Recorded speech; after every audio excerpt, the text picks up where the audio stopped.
بسم اللہ الرحمن الرحیم۔ السلام علیکم ناظرین، میں ہوں جی ایم جمالی اور آپ دیکھ رہے ہیں ڈیجیٹل کے سب سے بڑے چینل نیوز پاکستان کا پروگرام اے ٹو زی۔ ناظرین، اہم خبر ہے کہ فیلڈ مارشل سید عاصم منیر نے کہا ہے کہ پاکستان میں تشدد کی اجازت کسی صورت میں نہیں دی جائے گی۔ مذہبی جذبات کا ملک میں تشدد بھڑکانے کے لیے استعمال نہیں ہونا چاہیے۔ انٹر سروسز پبلک ریلیشن یعنی ISPR کے مطابق فیلڈ مارشل سید عاصم منیر نے راولپنڈی میں اہل تشیع علماء سے ملاقات کی، جہاں قومی سلامتی اور بین الصوبائی ہم آہنگی پر تبادلہ خیال کیا گیا۔ اس موقع پر فیلڈ مارشل سید عاصم منیر نے کہا کہ اتحاد، رواداری اور قومی یکجہتی کے فروغ میں علماء کا کردار کلیدی ہے۔ غلط معلومات اور فرقہ وارانہ بیانیہ کی روک تھام کے لیے علماء اپنا کردار ادا کریں۔ ISPR کے مطابق اس موقع پر علماء نے تشدد کی بھرپور مذمت اور امن و استحکام کے لیے سیکورٹی اداروں کی حمایت کا اعلان کیا۔ فیلڈ مارشل سید عاصم منیر نے کہا کہ پاکستان کے خلاف افغان سرزمین کا استعمال کسی صورت برداشت نہیں کیا جائے گا۔ دہشت گردوں اور ان کے ٹھکانے جہاں کہیں بھی ہوئے انہیں نشانہ بنایا جائے گا۔ سید عاصم منیر نے مزید کہا کہ افغان طالبان اپنی سرزمین پاکستان کے خلاف دہشت گردی کے لیے استعمال ہونے سے روکیں۔ دوسری طرف یہ بھی خبر ہے کہ پاکستان نے عید الفطر کے احترام میں افغانستان پر حملے روک دیے ہیں۔ آپریشن غاضب الحق کو فوری طور پر روکا جا رہا ہے، جس کی درخواست دوست ممالک ترکیہ، قطر اور سعودی عرب نے کی تھی۔ ادھر پاکستان نے اس فیصلے پر دوست ممالک کی پاکستان کے لیے نیک نیتی کی خواہش کو بھی سراہا ہے۔ جی ناظرین، ادھر نیٹو کے فرانسیسی جنرل مائیکل یاکوفلیو کا کہنا ہے کہ ابنائے ہرمز میں ٹرمپ کا ساتھ دینا آئس برگ سے ٹکرانے کے بعد ٹائٹینک کا ٹکٹ خریدنے جیسا ہے۔ ایک بیان میں جنرل مائیکل یاکوفلیو نے کہا کہ یہ اتحادیوں کی جانب سے امریکہ کی حمایت میں تاریخی نقصان ہے۔ امریکی صدر ڈونلڈ ٹرمپ نے نیٹو کو دھمکی دیتے ہوئے کہا تھا کہ اگر نیٹو نے ابنائے ہرمز کھلوانے میں مدد نہ کی تو نیٹو کا مستقبل بہت برا ہوگا۔ صدر ڈونلڈ ٹرمپ نے دوران پرواز گفتگو کرتے ہوئے کہا کہ ہم ایران سے بات چیت کر رہے ہیں، لیکن مجھے نہیں لگتا کہ وہ تیار ہے۔ واضح رہے کہ ڈونلڈ ٹرمپ نے ہفتے کے روز ابنائے ہرمز کھولنے کے لیے چین سمیت دنیا بھر سے مدد طلب کی تھی اور امید ظاہر کی تھی کہ چین کے ساتھ ساتھ فرانس، جاپان، جنوبی کوریا، برطانیہ اور دیگر ممالک بھی اپنے جنگی جہاز ابنائے ہرمز بھیجیں گے۔ دوسری جانب ابنائے ہرمز کھلوانے کے لیے ڈونلڈ ٹرمپ کی مدد کی اپیل پر دنیا خاموش رہی، جبکہ جاپان نے اپنے بحری جہاز بھیجنے سے انکار کر دیا۔ چین بھی ٹرمپ کے مطالبے پر خاموش رہا۔ جنوبی کوریا کا کہنا تھا کہ ٹرمپ کی اپیل پڑھ لی ہے، صورتحال کا قریب سے جائزہ لے رہے ہیں، جبکہ فرانس اور برطانیہ حملے میں اپنے بحری جہاز بھیجنے سے انکار کر چکے ہیں۔ جی ناظرین، فوجی بنکر کی کمی کے باعث اسرائیلی فوجی ڈیوٹی سے انکاری ہو گئے۔ اسرائیلی میڈیا کے مطابق رضاکار اہلکاروں نے راکٹ اور میزائل حملوں سے ناکافی تحفظ کے باعث پوسٹنگ پر رپورٹ سے ہی انکار کر دیا ہے۔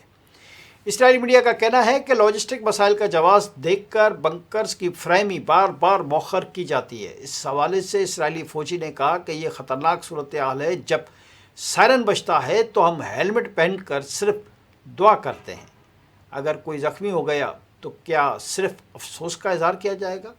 اہلکار نے طنز کرتے ہوئے کہا کہ جو فوج 2000 کلومیٹر دور اہداف کو نشانہ بنا سکتی ہے، کیا وہ اپنے سپاہیوں کو ایک بنکر فراہم نہیں کر سکتی؟ دوسری جانب ایران کی جانب سے بڑی گیس فیلڈ ساؤتھ پارس پر اسرائیلی حملے کے بعد عالمی منڈی میں تیل کی قیمتوں میں تیزی سے اضافہ ہوا ہے، جس کے باعث دنیا بھر میں مہنگائی کی نئی لہر کا خدشہ پیدا ہو گیا ہے۔ عرب میڈیا کی ایک رپورٹ کے مطابق عالمی معیار کے برنٹ کروڈ آئل کی قیمت تقریباً 5% اضافے کے بعد $108 فی بیرل سے تجاوز کر گئی ہے، جبکہ امریکی خام تیل ویسٹ ٹیکساس انٹرمیڈیٹ بھی نمایاں مہنگا ہو گیا ہے۔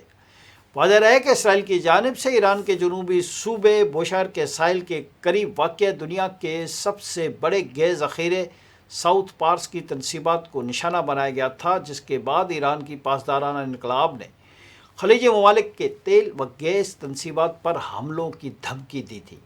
بعدازاں ایران نے قطر کے راس لفان گیس کمپلیکس کو میزائل سے نشانہ بنایا، جس کے نتیجے میں بڑے پیمانے پر نقصان کی اطلاعات سامنے آ رہی ہیں۔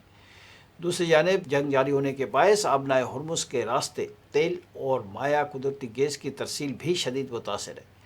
یہ راستہ عالمی توانائی سپلائی کا تقریباً 20% حصہ منتقل کرتا ہے، جس کی بندش سے عالمی مارکیٹ میں شدید بے چینی اور بے یقینی کی صورتحال پیدا ہو گئی ہے۔ توانائی کے ماہرین نے خبردار کیا ہے کہ اگر تیل اور گیس کی قیمتیں طویل عرصے تک بلند رہیں تو عالمی معیشت کو شدید مہنگائی اور معاشی سست روی کا سامنا کرنا پڑ سکتا ہے۔ ادھر امریکہ نے صورتحال کے پیش نظر عارضی طور پر شپنگ قوانین میں نرمی اور وینزویلا کی سرکاری آئل کمپنی کے ساتھ محدود تجارتی اجازت دینے کا اعلان کر دیا ہے، تاکہ عالمی سپلائی میں کمی کو کم کیا جا سکے۔ دراصل عالمی سطح پر جاری ایران جنگ کے دوران آبنائے ہرمز کی بندش کے بعد تیل کی قیمتوں میں اضافے کے ساتھ ساتھ اب ایک نیا بحران سر اٹھانے لگا ہے، جس کا تعلق عالمی غذائی تحفظ سے بتایا جا رہا ہے۔ الجزیرہ کے مطابق ایران کے پاسداران انقلاب اسلامی کے کمانڈر ان چیف کے سینئر مشیر ابراہیم جاوری نے 2 مارچ کو دعویٰ کیا تھا کہ آبنائے ہرمز بند ہو چکی ہے، جس کے باعث عالمی منڈی میں خام تیل کی قیمت $108 فی بیرل سے تجاوز کر چکی ہے۔ ماہرین کے مطابق اسی بحری راستے سے متاثر ہونے کی وجہ سے اب کھاد یا فرٹیلائزر کی سپلائی چین بھی شدید دباؤ کا شکار ہے، جو عالمی زراعت کے لیے خطرہ بن سکتی ہے۔ رپورٹس کے مطابق دنیا کی تجارت میں استعمال ہونے والی یوریا کھاد کا بڑا حصہ خلیجی ممالک سے آتا ہے اور یہ بھی آبنائے ہرمز کے ذریعے ہی منتقل ہوتا ہے۔ گیس کی سپلائی اور شپنگ میں خلل کے باعث خطے میں کھاد بنانے والے کارخانے یا تو بند ہو رہے ہیں یا پیداوار کم کر رہے ہیں۔ قطر کی سرکاری کمپنی قطر انرجی نے گیس کی بندش کے بعد دنیا کے سب سے بڑے یوریا پلانٹس میں بھی ایک پیداوار روک دی ہے، جس کے اثرات عالمی سطح پر محسوس کیے جا رہے ہیں۔ بھارت نے اپنے کئی یوریا پلانٹس کی پیداوار کم کر دی ہے۔ بنگلہ دیش نے اپنی بیشتر کھاد فیکٹریاں بند کر دیں۔ امریکہ کو بھی تقریباً 25% کھاد کی کمی کا سامنا ہے۔ ماہرین کے مطابق یوریا کی قیمتوں میں تقریباً 40% اضافہ ہو چکا ہے، جبکہ دیگر کھادوں کی قیمتوں میں بھی مزید اضافہ متوقع ہے۔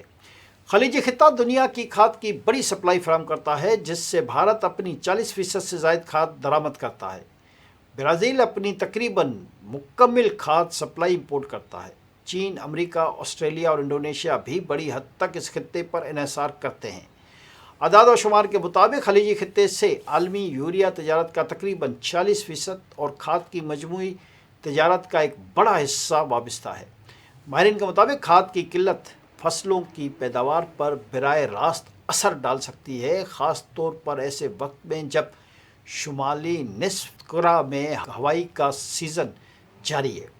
کھاد کے بغیر یہ کام استعمال کے باعث گندم، چاول، مکئی اور سویا بین جیسی اہم فصلوں کی پیداوار کو کم کر سکتا ہے۔